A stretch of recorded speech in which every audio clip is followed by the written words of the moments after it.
Hey guys, I'm Gabriella Katia, and welcome to A Look Inside My Bag. Today's episode is going to be based on a subject a little more serious than what you're used to seeing on my channel. Well, a lot more serious. I am going to be talking about human trafficking, and I'm going to be giving you a look inside my self-defense bag.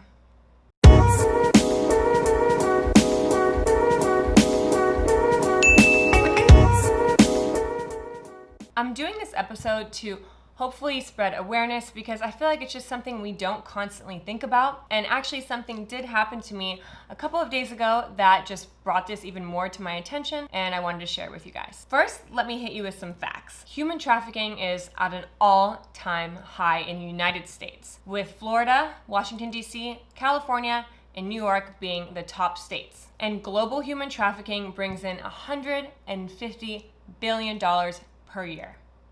I don't know about you, but those are some statistics that I am just very uncomfortable with. I had an incident that happened to me a couple days ago here in Naples, Florida, and it really made me want to dedicate an episode to human trafficking and possibilities and things that could happen and how to hopefully prevent it. So I went to the mall by myself, and I always park in the back of the parking lot because I don't want to get dinged. So I always park where like no one will park around me. So I got there, I parked, and there was no cars around me at all. Like there is about 20 spots on each side of me. There was also a lot of parking spots like in the main area of the parking lot, but I did park in the back row. So then I go into the mall and I do my shopping. I came out maybe like 25 minutes later, and I'm walking to my car and I have all my bags. I am about to open my trunk and a weird feeling came over me.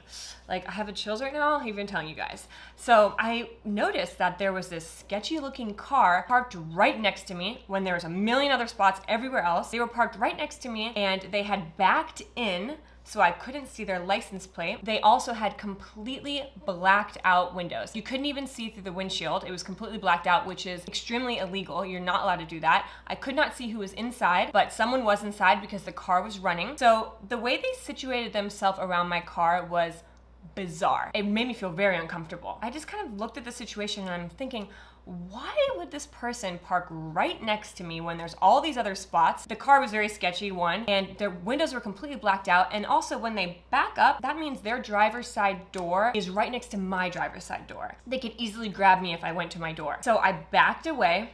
I went back into the mall and I got a security guy to walk me to my car. When we came back out, the car was gone.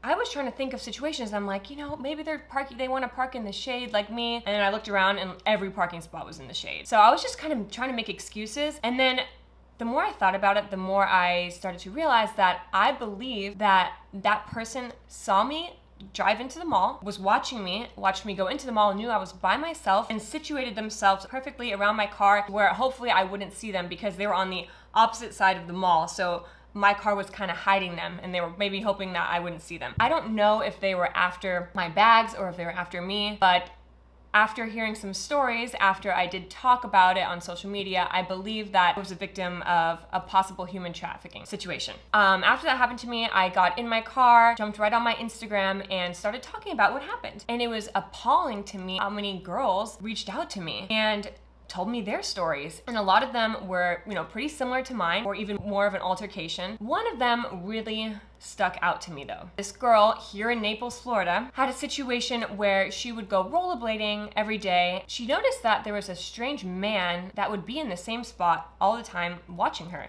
And she would always be with her friend, rollerblading with her friend. Always good to take a buddy. But she went one time by herself, and that one time she went by herself, she saw the man again. He tried to run her off the trail and attack her and grab her. She was able to get away from him, thank God. She pulled out her cell phone and was skating really fast to a public place, called the police on her way, which is a big thing with, you have to have your cell phone on you.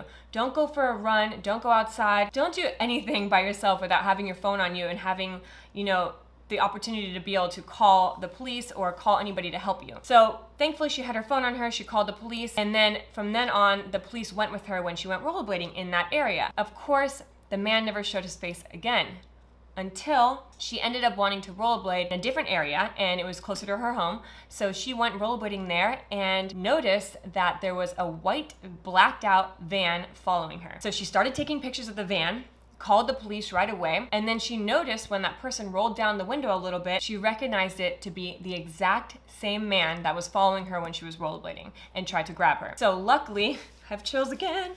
Oh, It's hard to talk about this stuff. So luckily she was able to take the photos of the license plate. She was able to tell the police about it, and they tracked the van and traced it to a human trafficking ring here in Naples, Florida. So it is real, guys, and it is out there, and it's happening everywhere. You might think Naples or wherever you are is a safe place, but you can never be more prepared. So I'm glad I was able to share my story on social media, because that made her share her story with me, which made me do this episode so that you guys can just be more aware.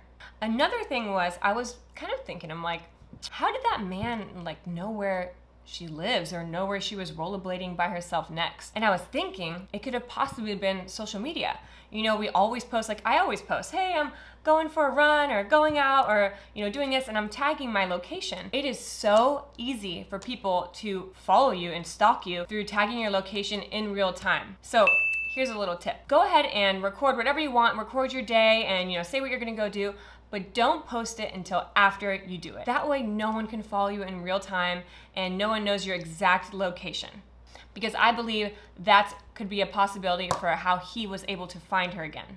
So with all that said, I learned a few things from my experience and from other people's stories. I refuse to be an easy target. And I want to spread awareness to all of you, because no matter where you are, no matter how safe you think you are, you have to be prepared for anything. Since human trafficking is huge right now, there's just nothing you can do besides be prepared for an incident that could possibly be happening. Be aware of your surroundings.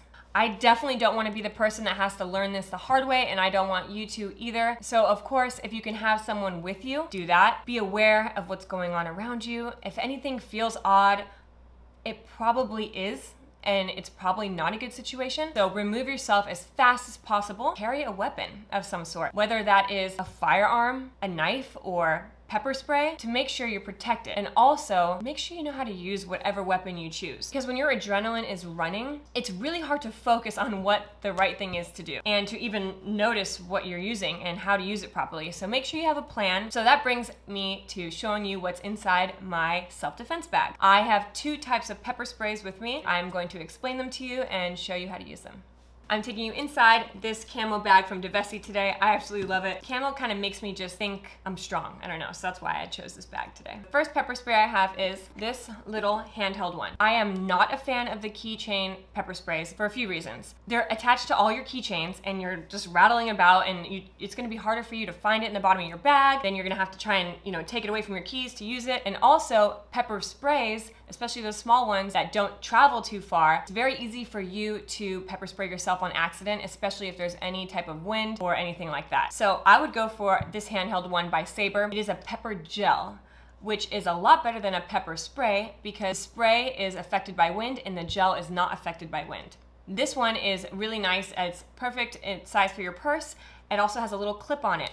So you want to make sure it's very easily accessible, because if this is sitting in the bottom of your bag, it's not going to help you.